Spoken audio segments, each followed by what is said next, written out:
Hello दोस्तों, Paramhans academy में आपका स्वागत है। मैं हूं शिवम पांडे और आज चर्चा करेंगे UP TET C TET full detail syllabus junior paper second की, जो 5th से 8th तक होगी। और इसी के साथ आगे बढ़ते हैं। देखो कितनी अच्छी बात कही गई है, मंजिल मिल ही जाएगी भटकते ही सही, गुमराह तो वो लोग हैं जो घर से निकलते ही नहीं। कितनी अच्छी बात कही गई है। हमें कभी रुकना नहीं है, लगातार अध्ययनरत रहना है। जैसे लॉकडाउन 4.0 लगा है तो कुछ बच्चे गुमराह में हैं कि पेपर पता नहीं होगा कि नहीं होगा, तो हमें ये नहीं देखना है। हमें लगातार अपनी तैयारी को बरकरार बनाए रखना है। तो इसलिए मनुष्य को कभी बैठना नहीं चाहिए, लगातार उसको अध्ययनरत रहना चाहिए।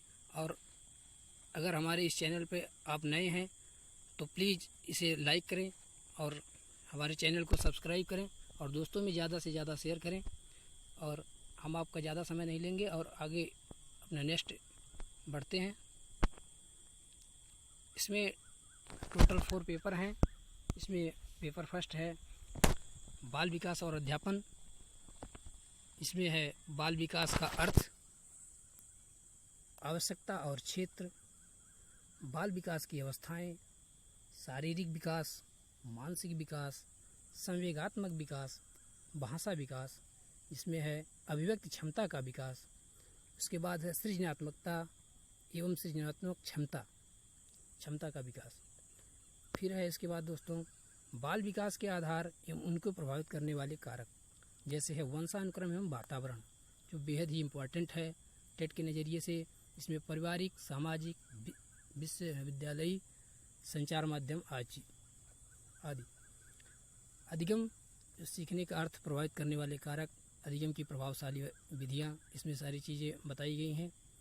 अधिगम के नियम, इसमें 4-5 साइकोलॉजिस्ट बहुत ही अच्छे माने जाते हैं, जैसे थार्नडाइक, पावलोव, ब्रूनर।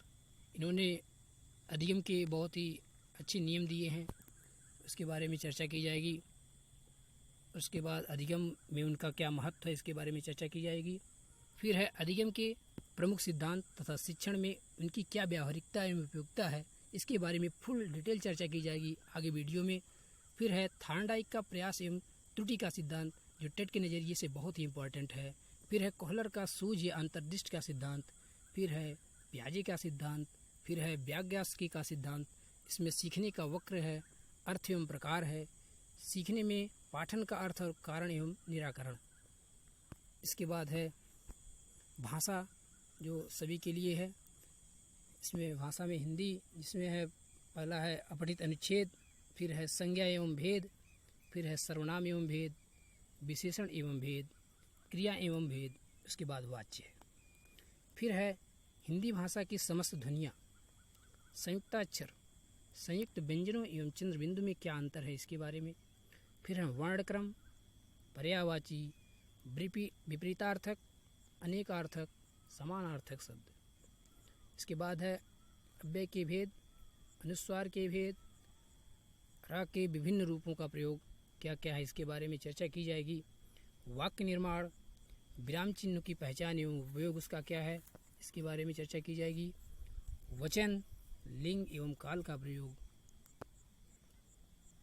तत्सम, तद्भव, देशज, विदेशज शब्द के बारे में चर्चा होगी। उपसर्ग एवं प्रत्यय के बारे में चर्चा होगी। शब्द एवं युग्म के बारे में चर्चा होगी। फिर है नेक्स्ट समास विग्रह एवं भेद, मुहावरे एवं लोकोक्तियाँ, क्रिया क्या है, संधि उसके भेद और अलंकार। इसके बाद है अंग्रेजी। इसमें आपके 3 हैं, आप चाहे अंग्रेजी लें, उर्दू लें, संस्कृत लें।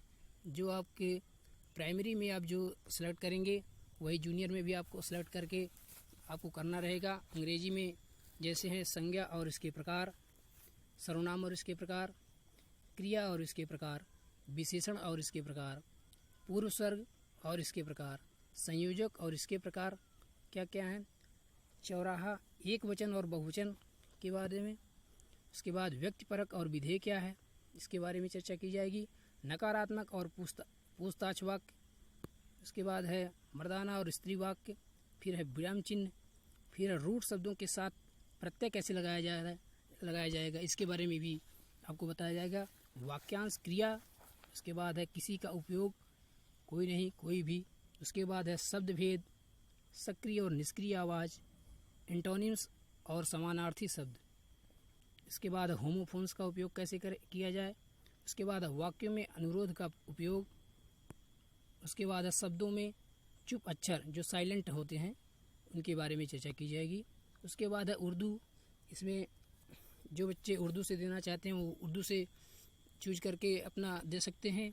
इसमें पहला है अपठित अनुच्छेद। उसके बाद है जबान की फन्नी महारतों की मुलामात। उसके बाद मुख्तलिफ असनाफ़ अदब जैसे मजनू, अफसाना, मरसिया, मसनवी दस्तान वगैरह की तारीफ़, अमसाल। इसके बाद है सही इमला एवं तलफ़्फ़ुज़ की मस्क। इसम ज़मीर, सिफत, मुतजात अल्फाज वाहिद, मुजक्कर, मुअन्नस वगैरह की जानकारी आपको दी जाएगी। सनअतें क्या है इसके बारे में भी जानकारी दी जाएगी। मुहावरे, जुर्बल, अमसाल की मुलाकात, इसके बारे में भी आपको फुल डिटेल नॉलेज दी जाएगी। सियासी, समाजी एवं अखलाकी मसाल के तई बेदार होने और उस पर नज़रिया वाज़े रखना, इसके बारे में भी बताया जाएगा आपको। मुख्तलिफ असनाफ़े अदब, हम्द, गज़ल, कसीदे, मसनबी, गीत की समझ एवं उनके फ़र्क को समझना, इसके बारे में भी बताया जाएगा आपको। फिर है संस्कृत। संस्कृत में पहला है अपठित अनुच्छेद, इसके बारे में भी चर्चा की जाएगी। संधि, संधि के जितने भी भेद हैं उसके बारे में चर्चा होगी। अव्यय कितने क्या क्या हैं उसके बारे में चर्चा होगी। समास, लिंग, वचन एवं काल का प्रयोग, इसके बारे में भी चर्चा की जाएगी। उपसर्ग, फिर है पर्यायवाची, विलोम, कारक, अलंकार, प्रत्यय, वाच्य, संज्ञाएं। इसके बाद है पुल्लिंग शब्द, स्त्रीलिंग शब्द, नपुंसकलिंग शब्द क्या क्या है इसको बारे में बताया जाएगा आपको। फिर है अकारांत पुल्लिंग, अकारांत स्त्रीलिंग, अकारांत नपुंसकलिंग।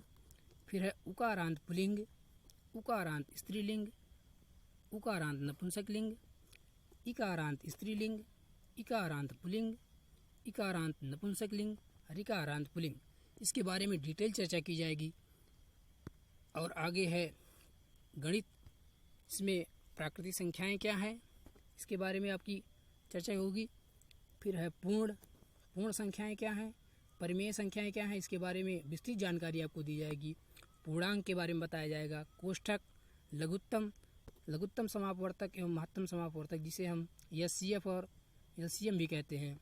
फिर है वर्गमूल बताया जाएगा आपको, घनमूल, सर्वसमीकाएँ, बीजगणित। उसके बाद युगपत, वर्ग, रेखीय समीकरण क्या है इसके बारे में बताया जाएगा। वृत्त और चक्री चतुर्भुज क्या होते हैं इसके बारे में डिटेल में चर्चा की जाएगी आपके साथ।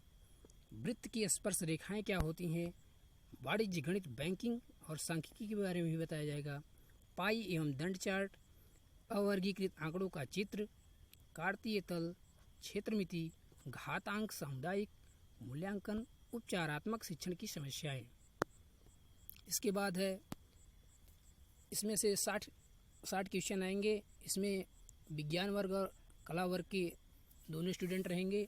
विज्ञान वर्ग में भौतिक विज्ञान, रसायन विज्ञान और जीव विज्ञान से 60 क्वेश्चन आएंगे, प्रत्येक से 20-20 क्वेश्चन। और कला वर्ग से इतिहास, भूगोल, नागरिक शास्त्र और विविध के क्वेश्चन आएंगे। तो पहले हम डिस्कस कर लें विज्ञान के बारे में। तो इसमें है दैनिक जीवन में विज्ञान, फिर है जंतु की संरचना, सूक्ष्म जीव एवं उनके कार्य, फिर है कोशिकाओं से अंगतंत्र तक। उसके बाद है किशोरावस्था, विकलांगता, भोजन, स्वास्थ्य, स्वच्छता एवं रोग, फसल उत्पादन, नाइट्रोजन चक्र, जंतुओं में पोषण, पौधों में पोषण, जनन, लाभदायक पौधे, जीवों में श्वसन, उत्सर्जन, लाभदायक जंतुमापन। उसके बाद है विद्युत धारा, चुंबकीय गति, बल, यंत्र, इसके बारे में डिटेल चर्चा की जाएगी आपके साथ। ऊर्जा, कंप्यूटर ध्वनि, स्थिर विद्युत, प्रकाश एवं प्रकाश यंत्र, वायु, जल, ऊष्मा एवं ताप। फिर है मानव निर्मित वस्तुएं, खनिज एवं धातु, कार्बन एवं उसकी यौगिक ऊर्जा। उसके बाद है कला वर्ग के लिए। पहला है इतिहास, इसमें पहला पॉइंट है इतिहास जानने का स्रोत। फिर है पाषाणकालीन संस्कृत, ताम्र पाषाणिक संस्कृत, वैदिक संस्कृत क्या है इसके बारे में चर्चा की जाएगी। 6ठी शताब्दी का भारत, इसके बारे में डिटेल नॉलेज दिया जाएगा आपको। भारत के प्रारंभिक राज्य, भारत मौर्य साम्राज्य की स्थापना कैसे हुई इसके बारे में विस्तृत चर्चा की जाएगी आपके साथ। इस्लाम में भारत का आगमन कैसे हुआ इसके बारे में बताया जाएगा। दिल्ली सल्तनत की स्थापना कैसे हुई, उसका विस्तार कैसे हुआ, विघटन कैसे हुआ, इसके बारे में चर्चा की जाएगी। फिर है मुगल साम्राज्य कैसे स्थापित किया गया, उसकी संस्कृति क्या है, पतन कैसे हुआ, इसके बारे में चर्चा की जाएगी। फिर है भारत में कंपनी राज्य का विस्तार कैसे हुआ, इसके बारे में विस्तृत चर्चा की जाएगी आपके साथ। भारत में नवजागरण काल का आरंभ कैसे हुआ, इसके बारे में बताया जाएगा। भारत में राष्ट्रवाद का कैसे उदय हुआ, इसके बारे में विस्तृत जानकारी आपको दी जाएगी। इसके बाद है नागरिक शास्त्र, इसमें बताया जाएगा हम और हमारा समाज, पहला पॉइंट है। फिर है ग्रामीण एवं नगरीय समाज व रहन सहन के बारे में बताया जाएगा आपको। फिर है ग्रामीण व नगरीय स्वशासन, फिर है जिला प्रशासन, फिर है हमारा संविधान, यातायात सुरक्षा, केंद्रीय व राज्य शासन व्यवस्था, इसके बारे में विस्तृत चर्चा की जाएगी। फिर है भूगोल, इसमें सबसे पहले बताया जाएगा सौरमंडल में पृथ्वी, उसके बाद ग्लोब के बारे में बताया जाएगा। पृथ्वी पर स्थानों का निर्धारण कैसे होगा, इसके बारे में चर्चा होगी। गतियाँ कैसे करती है पृथ्वी, इसके बारे में बताया जाएगा। फिर है मानचित्रण, फिर है भारत का भौतिक स्वरूप, फिर है उत्तर प्रदेश के बारे में आपको विस्तृत चर्चा की जाएगी। उत्तर प्रदेश स्पेशल की नई वीडियो बनाई जाएगी, उसमें उत्तर प्रदेश के बारे में फुल डिटेल चर्चा होगी। फिर है धरातल के रूप, फिर है वायुमंडल, फिर है आपदा एवं आपदा प्रबंधन के बारे में जानकारी दी जाएगी आपको। इसके बाद यहाँ पर दोस्तों यूपी टेट परीक्षा 2020 पेपर 2 का ये पूरा सिलेबस था, जिसमें टोटल 150 क्वेश्चन आएंगे और प्रत्येक एक क्वेश्चन के प्रत्येक नंबर रहेंगे। और यूपी टेट परीक्षा जो पेपर 2 है और परीक्षा पेपर 1 में, इसमें 3 चीज़ें सेम हैं, जैसे बाल विकास और अध्यापन, भाषा द्वितीय में जैसे आप चाहे जो लेना चाहेंगे वो, इसमें आपको पेपर 1 और पेपर 2 को दोनों में एक ही भाषा सेलेक्ट करके आपको पेपर देना रहेगा। और ये तीनों चीज़ें दोनों में सेम हैं, इसलिए आप लोग बहुत कम मेहनत में अच्छी सफलता प्राप्त कर सकते हैं। तो केवल आपको इसमें अलग से जीएस का यही जो 60 क्वेश्चन है पढ़ना है, तो आप कम मेहनत में जल्दी सफलता प्राप्त कर सकते हैं। तो आप हमारे इस परमहंस एकेडमी चैनल के माध्यम से जुड़े रहिए और सफलता आप जल्द ही प्राप्त करेंगे। अगर वीडियो हमारी आपको पसंद आई हो तो हमारे चैनल को सब्सक्राइब करें और बेल आइकन पर प्रेस करें और अपने दोस्तों में ज़्यादा से ज़्यादा शेयर करें। धन्यवाद।